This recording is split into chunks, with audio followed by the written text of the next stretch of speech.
Hey y'all, it's Annie from AntiFragile Physical Therapy, and I'm here today to talk to you about the Running Readiness Scale.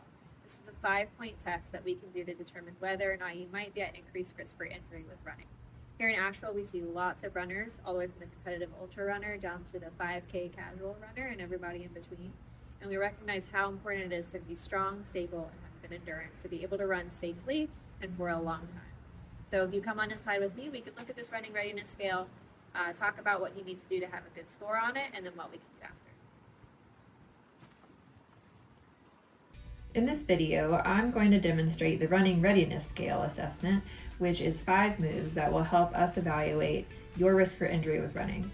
We want to do this to see if there are any areas that need improvement to help you prevent injuries, enhance your performance, and make you feel stronger when you're out on the road, trail, or on the treadmill. There are lots of running related injuries, and if you've run for long enough, you've probably experienced something that you might see on this list. The top ones that we tend to see are shin splints, patellofemoral pain in the front side of the knee, Achilles tendinitis, back pain, IT band symptoms and issues along the side of the leg, plantar fasciitis, and lots of other sprains, strains, and bumps that you can get running on the road or the trail or anywhere in between. It's something that we take the time to evaluate individually for each person, so we don't try to box you into your diagnosis, but this running assessment can help us determine if you might be at more risk for any of these injuries. The first exercise in this assessment is hopping on 2 feet. It sounds pretty simple, but there are a few things that you can do to make sure that you're set up for success. You want to stand in front of a wall, so that's going to prevent you from moving sideways as you're jumping, and you're going to hop in place evenly on both feet to the beat of a metronome set to 160 beats per minute. We want to see that your toes can come completely off the ground with each hop, that your knees stay aligned, and that you're avoiding any sort of collapse. This test does not pass if you have any sort of pain with this movement or any other changes in your movement that might indicate other issues. The next test item is a plank. So you're going to hold this plank on your forearms and on your toes, and you're going to try to maintain a straight line from your ankles all the way to your head for the entire minute of this test. The body staying in a straight line indicates that your core is nice and strong, that you're not sagging down towards the floor or picking your bottom up towards the ceiling as you're doing it. And we want to try to keep your weight bearing equal between both feet and forearms the entire time.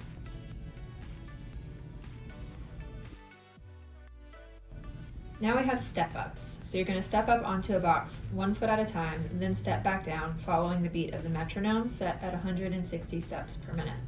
You want to switch which foot you're leading with halfway through that minute, so you do 30 seconds on each side. The goal here is to keep your knees aligned, trying to keep your knee from collapsing inward towards the middle of your body, and you want to keep your trunk and your back upright to avoid too much leaning forward or to the side to try to get onto the box.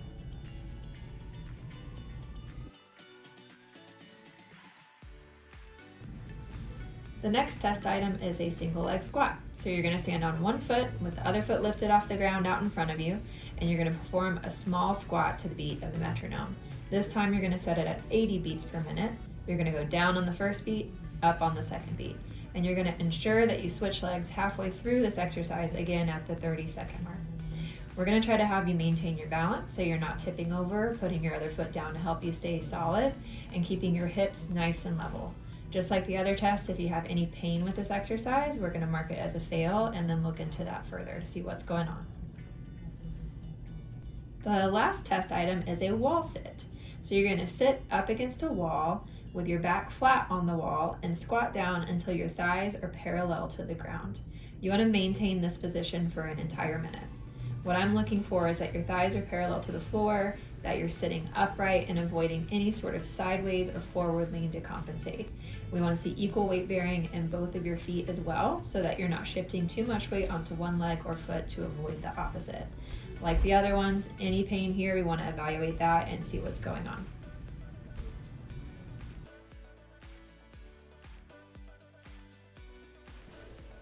So how'd you do?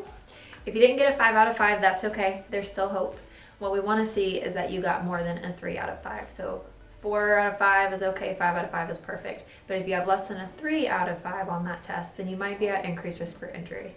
I still would say that if you failed on some of those items, I would still want to know why and what might be going on.